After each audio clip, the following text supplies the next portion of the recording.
सुबह 10 बजे से लेकर 11 बजे के बीच में उपस्थित हूं आप सबके सामने। आज जिनकी कुंडली लेकर के आया हूं, इनका नाम सच में श्री कृष्ण जोशी है।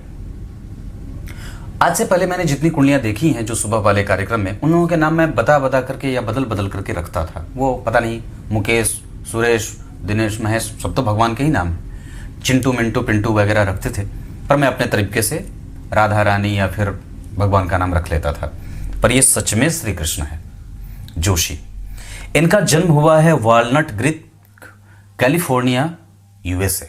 मतलब आप सोच रहे हैं ये बात, हम भारतीय जो थोड़े से ही पैसे से अकुला जाते हैं, थोड़े से ही पैसे से और थोड़े से ही ज्ञान से अकुला जाते हैं, और पता नहीं फिर हैरी, फिर पता नहीं क्या नाम रख देते हैं, फिर पता नहीं बहुत सारी चीजें, और कहते हैं कि बेटा कहता है कि आपने मेरा नाम कैसा रख दिया। सारे दोस्त मुझ पे हंसते हैं। और ये भगवान का नाम देखो, बुद्धि कितनी निर्मल है। खुद अमेरिका के सबसे श्रेष्ठ शहर में रह रहे कैलिफोर्निया में, और नाम बच्चे का रखा है श्री कृष्ण जोशी। वाह, अद्भुत। अब ये कुंडली तो सच में मुझे बहुत अच्छे से देखनी चाहिए, और ये कुंडली 2005 की है। सबसे पहले तो मैं ये बात कहूंगा, आपको अलग से धन्यवाद दूंगा ऐसा नाम रखने के लिए, जिससे स्वयं भगवान का स्मरण होता रहे और व्यक्ति के पाप धुलते रहें। श्री कृष्ण जी की कुंडली आश्विन माह भाद्रपद माह में जन्मे हैं। भाद्रपद माह में गणेश जी का मौसम होता है, तो व्यक्ति बुद्धिमान और भद्र होता है। ये कुंडली सिंह लग्न की है। शुक्र दिग्बली होकर के बैठे हैं इस कुंडली के लिए। सिंह लग्न की कुंडली लग्नेश जाकर के जन्म कुंडली के धन भाव में, पर यह शुक्ल प्रतिपदा का चंद्रमा जो पापक हो जाएंगे। पर आपको मैं थोड़ी सी बात बता देता हूं, यह कुंडली सिंह लग्न की है। कमर पतली है, छाती चौड़ी है, शरीर के ऊपर का हिस्सा जो होता है वो बड़ा ही बलशाली, और व्यक्ति तुनक मिजाज होता है, तुरंत तुरंत क्रोध करने वाला भी होता है। भाद्रपद माह में जन्मे, इस वजह से शरीर कभी भी कष्ट नहीं देगा। शरीर रोग से युक्त नहीं है, क्योंकि रोग भाव के अधिपति जन्म कुंडली में शत्रु के घर में बैठे हैं, राहु से दृष्ट हैं, तो गैस्ट्रिक पेशेंट हो सकता है, वो एक सामान्य बात है। पर वैसे यहाँ पे चतुर्थ भाव के अधिपति स्वग्रही हैं। माता और पिता की सेवा ये बच्चा खुद करेगा और बहुत अच्छे से करेगा। हाँ, आप संस्कार नाम के ही जैसा देते रहने। दक्षिणायन में जन्मे हैं, इस वजह से भी यहाँ पे एक बड़ी गहरी बात होगी कि व्यक्ति के संबंध पिता के साथ मतभेदों से युक्त ना हो। पिता बहुत ज्यादा उसके साथ मतभेद ना करे, उसके साथ बिल्कुल ही बेहतर संबंध बनाने की काम की स्थिति बनेगी। दक्षिणायन में जन्मे हैं, आत्मबल कमजोर ना रहे, उसको आप लोग बूस्टअप करते रहिएगा। शुक्ल पक्ष शरद ऋतु में जन्मे हैं, आलसी तो होगा, एक संततिवान होने का योग लगा है। और वैसे राहु का प्रभाव शुक्र पे है, राहु का प्रभाव शनि पे है, राहु का प्रभाव सूर्य चंद्र बुध पे है। इस वजह से बहुत ज्यादा तर्क वितर्क ना करे, आत्मबल की कमजोरी ना करे, पिता के साथ मतभेद ना हो, नेत्रों की समस्या ना हो, यह सब ध्यान देने की आवश्यकता है। वैसे यहां पे 12वें के शनि हर्ष बली हो जाते हैं, हर्षातिरेक हो जाता है कि मैं अब भगवान के चरणों में पाऊंगा जगह, क्योंकि 12वें भाव के शनि मोक्षदायक होते हैं, है ना। तो ये बात है। रविवार के जन्मे हैं, मैं अक्सर कहता हूं पिताधिको अति चतुरस्त तेजस्वी समर प्रिय, पीत वर्ण का होता है, गेहुआ रंग और पीले नेत्र, भ्रिकुटी बिल्कुल ही सधी हुई, सुंदर नेत्र होते हैं जो भावों को प्रकट करते हैं, होठ मस्त एकदम बिल्कुल रसीले होते हैं, और ग्रीवा बिना धारी वाली होती है, शरीर में बाल अच्छे होते हैं, और सिंह के समान धीरे धीरे चलने वाला होता है, और मजबूत कदम रख करके दबे पांव से अपने दुश्मनों पे कुशाग्र दृष्टि रखने वाला होता है। कुशाग्र मैंने क्यों कहा, क्योंकि बुध के ऊपर राहु की दृष्टि है, इस वजह से। बुध उच्च के बैठे हैं, चंद्रमा कन्या राशि का निर्माण और बुध वहीं पे बैठे।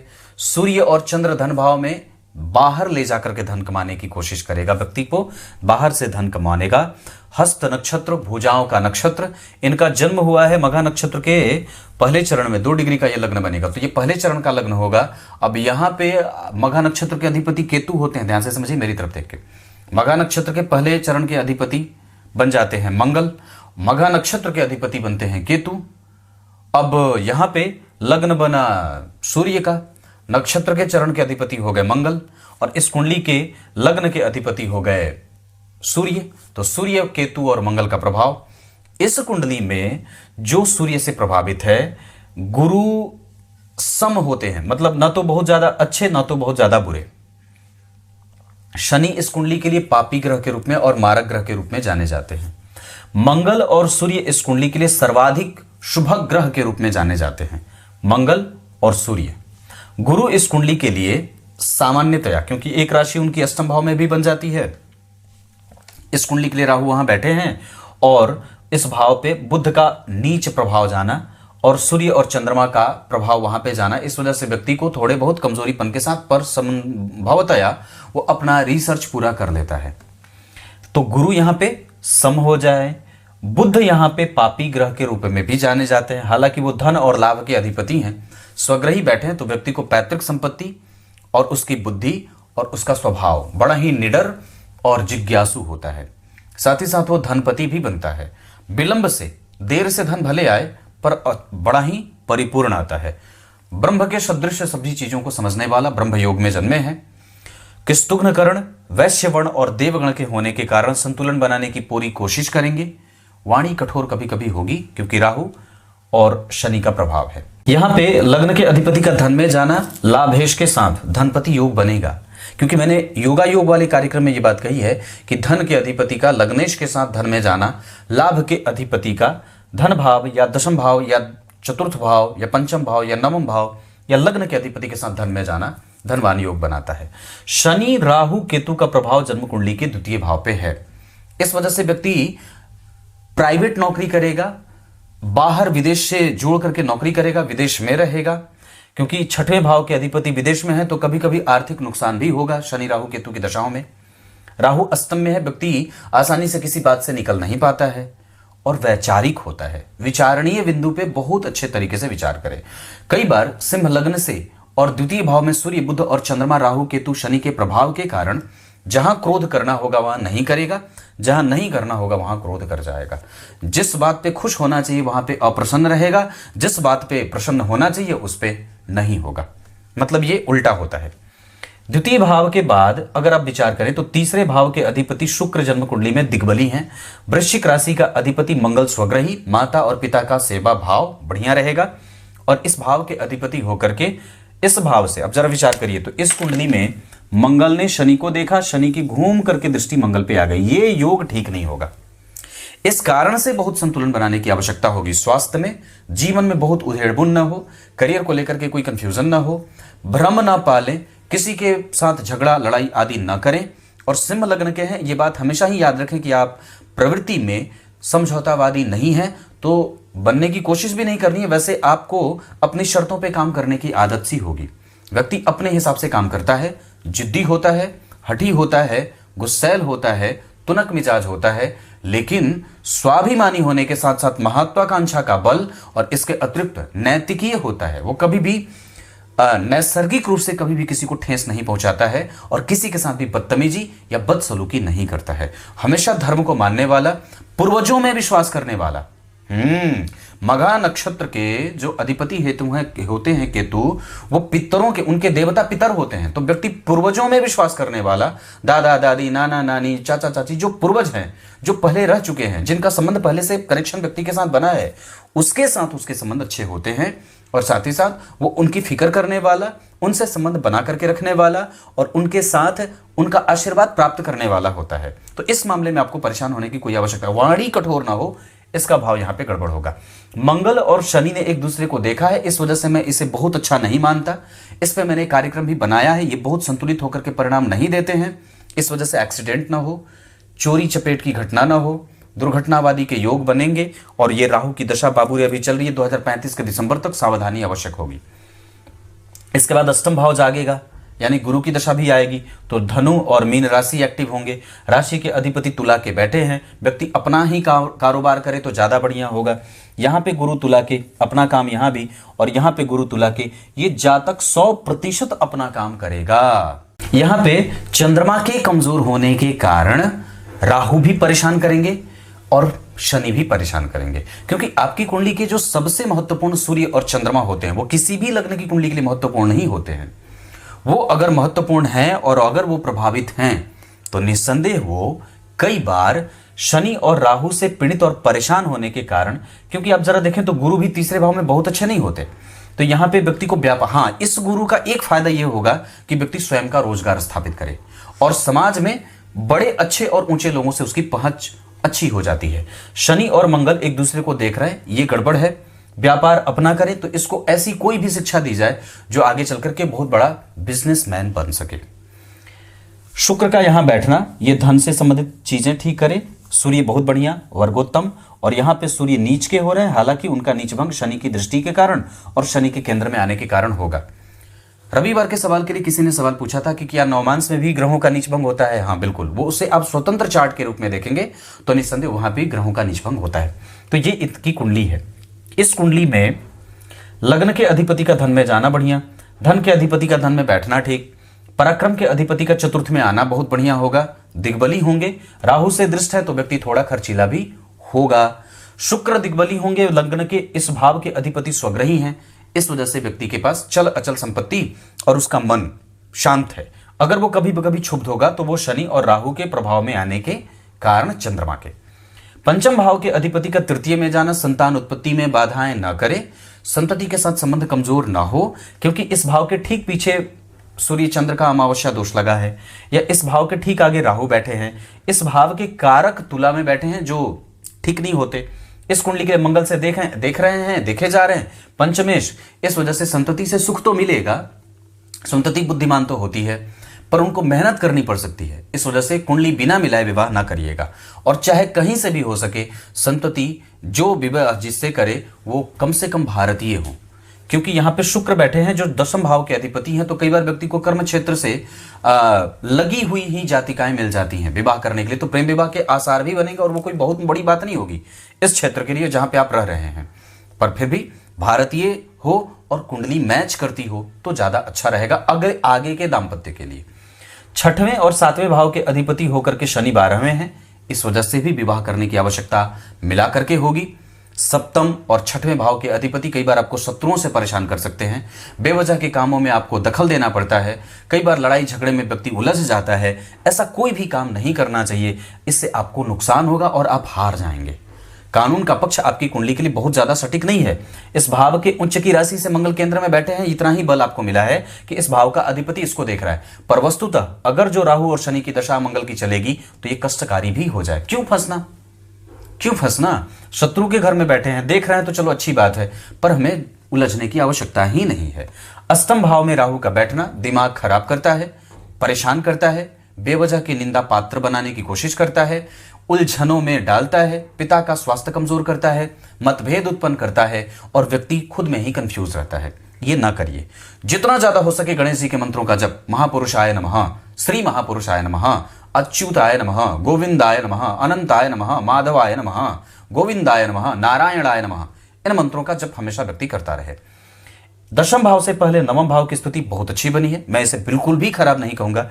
पंचम भाव के अधिपति नवम को देख रहे हैं, व्यक्ति के पास पूर्वजों का आशीर्वाद है, इनके नाम से अगर हो सके तो दुर्गा जी के मंदिर में कम से कम कभी कभी दान वगैरह करवा देना चाहिए।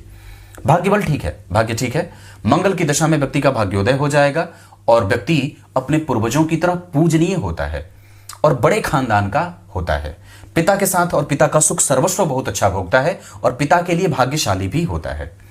दशम भाव बहुत अच्छा, करियर भाव के अधिपति अगर उसको देख रहे हो, इस भाव के ठीक पीछे मंगल बैठे हो और करियर भाव के अधिपति शुक्र पे मंगल की दृष्टि है, तो व्यक्ति मैनेजमेंट आदि में भी महारत हासिल करता है, खुद की कंपनी एस्टेब्लिश कर लेता है।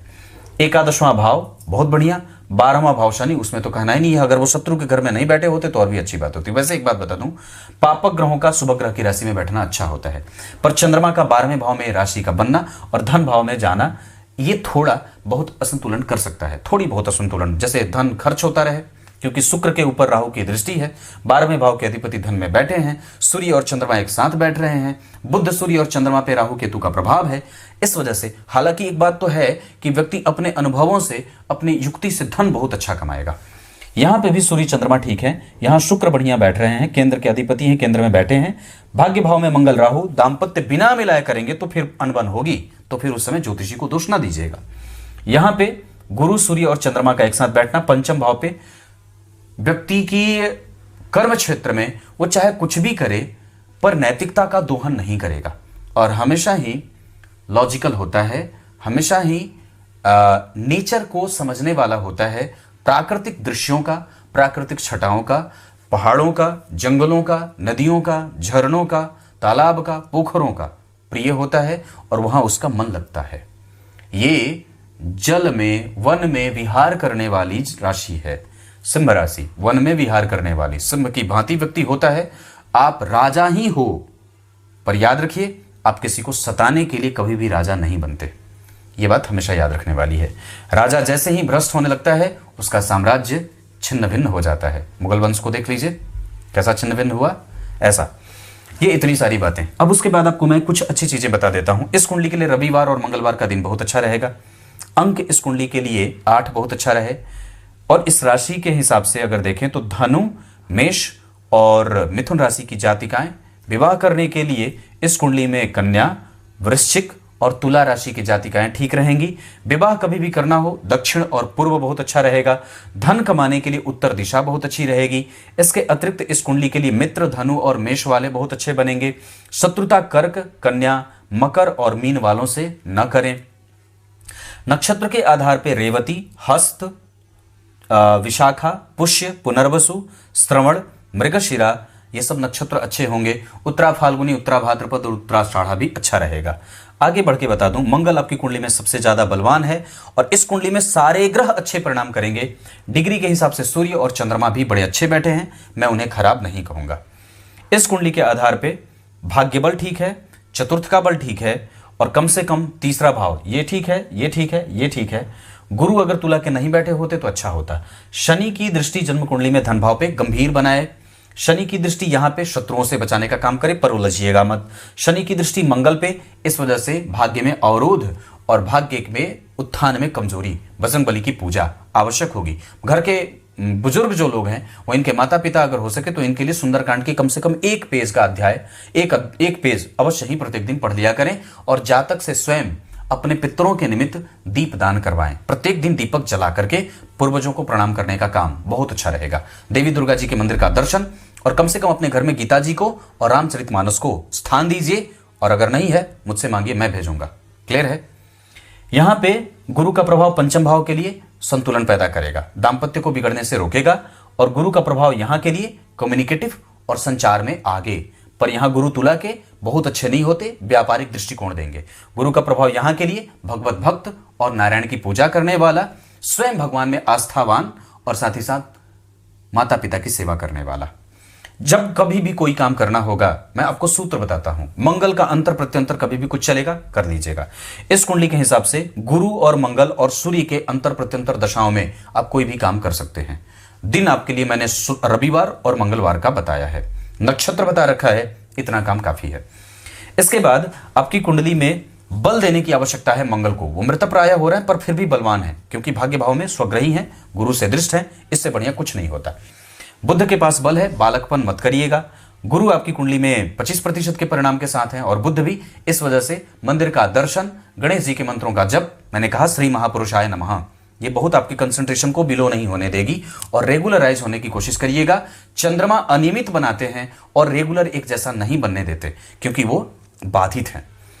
शुक्र आपकी कुंडली में मृतप्राय है, टेस्ट विकसित करिए, ब्रह्मचर्य का पालन करिए, वीर्य का संक्रमण ना करिए, वीर्य खराब मत करिए, बचा करके रखिए, भोजन शुद्ध करिए, मसालेदार भोजन ठीक नहीं होगा और निद्रा भरपूर लीजिए। साथ ही साथ अनिद्रा की समस्या ना हो, नेत्रों में कोई कमजोरी ना हो और पेट से संबंधित कोई समस्या ना हो, इसका ध्यान रखना होगा। राहु और केतु आपकी कुंडली में 100% अच्छे परिणाम करेंगे।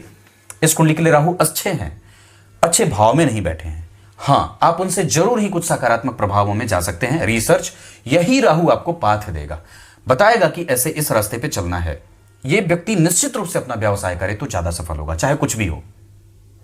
क्लियर है? तब तक के लिए बहुत बहुत नमस्कार।